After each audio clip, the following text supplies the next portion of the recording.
सुप्रभात। मैं जगेंद्राणा। श्रीमद् भागवत गीता एक अलौकिक एवं प्रासादिक ग्रंथ, यह हमारी आज की आध्यात्मिक चर्चा का विषय है। श्रीमद् भागवत गीता एक अलौकिक एवं प्रासादिक ग्रंथ।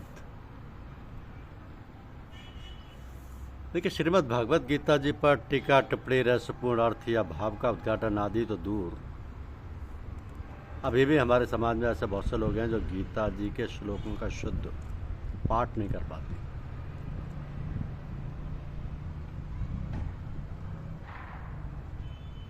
श्रीमद् भागवत गीता एक अलौकिक एवं प्रासादिक ग्रंथ है। तो एक सामान्य व्यक्ति को भी कम से कम श्रीमद् भागवत गीता का ठीक ढंग से पाठ करके अपना कल्याण करना चाहिए। 2 पंक्तियों में छपे श्लोकों को पढ़ते समय उसे 8-8 अक्षर के 4 भाग बना लें, अर्थात 8 अक्षर गिनकर एक साथ पढ़ने से एक चरण पूरा होगा। इसी प्रकार 4 पंक्तियों में छपे 44 अक्षरों वाले श्लोकों के एक चरण में 11 अक्षर गिनकर पढ़ना चाहिए। तो गीता के कुछ श्लोकों में अक्षर गणना करते समय कहीं कहीं एक चरण में 9 तथा 12 अक्षर भी मिलते हैं। उसका उच्चारण दिए गए रंगों के अनुसार ही करना चाहिए।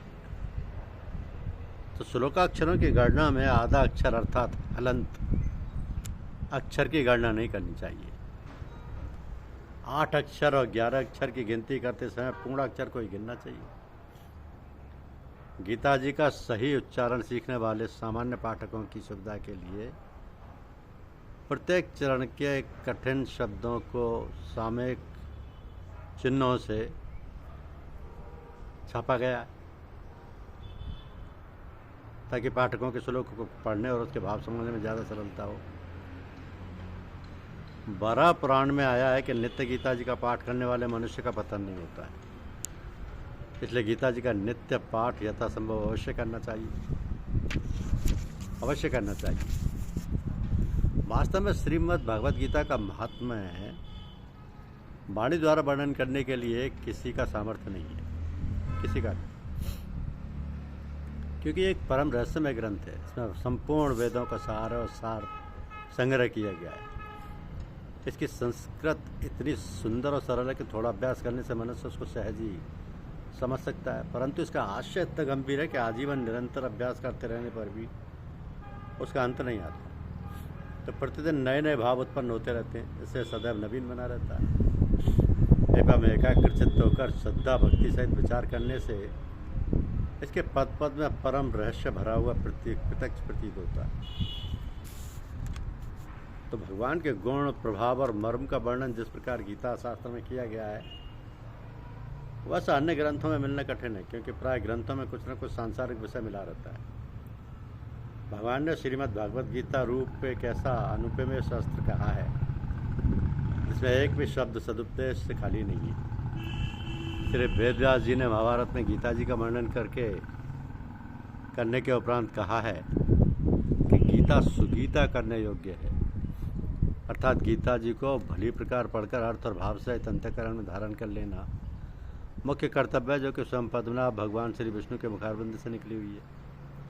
पर अन्य शास्त्रों के विस्तार से क्या प्रयोजन है? स्वयं भगवान ने भी इसके महात्म्य का वर्णन किया। तो गीता शास्त्र में मनुष्य का मात्र का अधिकार है, चाहे वह किसी भी वर्ण आश्रम में स्थित हो, परंतु भगवान में श्रद्धालु और भक्तियुक्त अवश्य होना चाहिए, क्योंकि भगवान ने अपने भक्तों में इसका प्रचार करने के लिए आज्ञा दी है, तथा यह भी कहा है कि स्त्री, वैश्य, शूद्र और पापियों ने भी मेरे परायण होकर परम गति को प्राप्त होते हैं।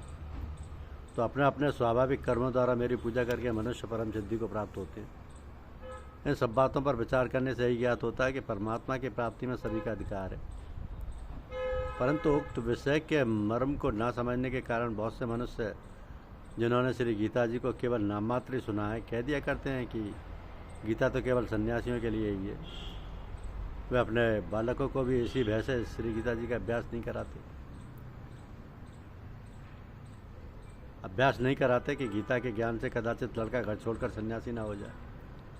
किंतु उनको विचार करना चाहिए कि मोह के कारण छात्र धर्म से विमुख होकर भिक्षा के अन्न से निर्वाह करने के लिए तैयार हुए अर्जुन से ने जिस परम रहस्यमय गीता के उपदेश से आजीवन गृहस्थ में रहकर अपने कर्तव्य का पालन किया, उस गीता शास्त्र का यह उल्टा परिणाम किस प्रकार हो सकता है। अतः कल्याण की इच्छा करने वाले मनुष्यों को उचित है कि मोह को त्याग कर अतिशय श्रद्धा भक्ति पूर्वक अपने बालकों को अर्थ और भाव के सहित श्री गीता जी का अध्ययन कराएं एवं स्वयं भी इसका पठन और मनन करते हुए भगवान के आज्ञानुसार साधन करने में तत्पर हो जाएं, क्योंकि अति दुर्लभ मनुष्य शरीर को प्राप्त होकर अपने अमूल्य समय का एक क्षण भी दुख मूलक क्षणभंगुर भोगों के भोगने में नष्ट करना उचित नहीं है। श्री गीता जी में भगवान ने अपनी प्राप्ति के लिए मुख्य दो मार्ग बतलाएं, एक सांख्य योग, दूसरा कर्म योग। अब उनमें संपूर्ण पदार्थ मृग तृष्णा के जल की भांति अथवा स्वप्न की सृष्टि के सदृश माया में होने से माया के कार्य रूप संपूर्ण गुणों में बढ़ते हैं। ऐसा समझकर मन इंद्रियों शरीर द्वारा होने वाले संपूर्ण कर्मों में कर्तापन के अभिमान से रहित होना तथा सर्वव्यापी सच्चिदानंद घन परमात्मा के स्वरूप में एक ही भाव से नित्य स्थित रहते हुए एक सच्चिदानंद घन वासुदेव के सिवाय अन्य किसी के भी होने पने का भाव न रहना, यह तो सांख्योग का साधन है। तथा सब कुछ भगवान का समझकर सिद्धि असिद्धि में समत्व भाव रखते हुए आसक्ति और फल की इच्छा को त्याग कर भगवदाज्ञा अनुसार केवल भगवान के लिए ही सब कर्मों का आचरण करना तथा श्रद्धा भक्ति पूर्वक मन वाणी और शरीर से सब प्रकार भगवान के शरण होकर नाम गुण और प्रभाव सहित उनके स्वरूप का निरंतर चिंतन करना, ये कर्मयोग का साधन है। तो दोनों साधनों का परिणाम एक होने के कारण वे वास्तव में अभिन्न माने गए, परंतु साधन काल में अधिकारी भेद से दोनों के भेद होने के कारण दोनों मार्ग भिन्न भिन्न बतलाए गए हैं।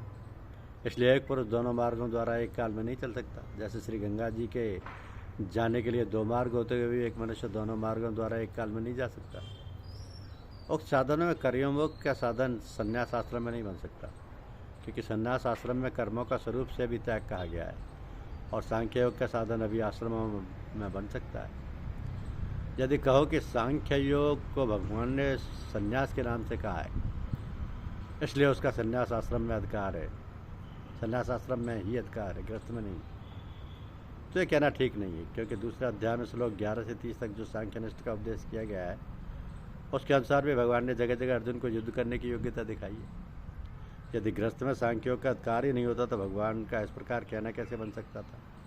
हाँ, इतनी विशेषता अवश्य है कि सांख्य मार्ग का अधिकारी देहाभिमान से रहित होना चाहिए, क्योंकि जब तक शरीर में अहम भाव रहता है तब तक सांख्य योग का साधन भली प्रकार समझ में नहीं आता। इसी से भगवान ने सांख्य योग को कठिन बतलाया। तो साधन में सुगम होने के कारण अर्जुन के प्रति जगह जगह कहा कि तू निरंतर मेरा चिंतन करता हुआ कर्मयोग का आचरण कर। धन्यवाद। यूट्यूब चैनल को लाइक और सब्सक्राइब अवश्य कीजिए। शुक्रिया।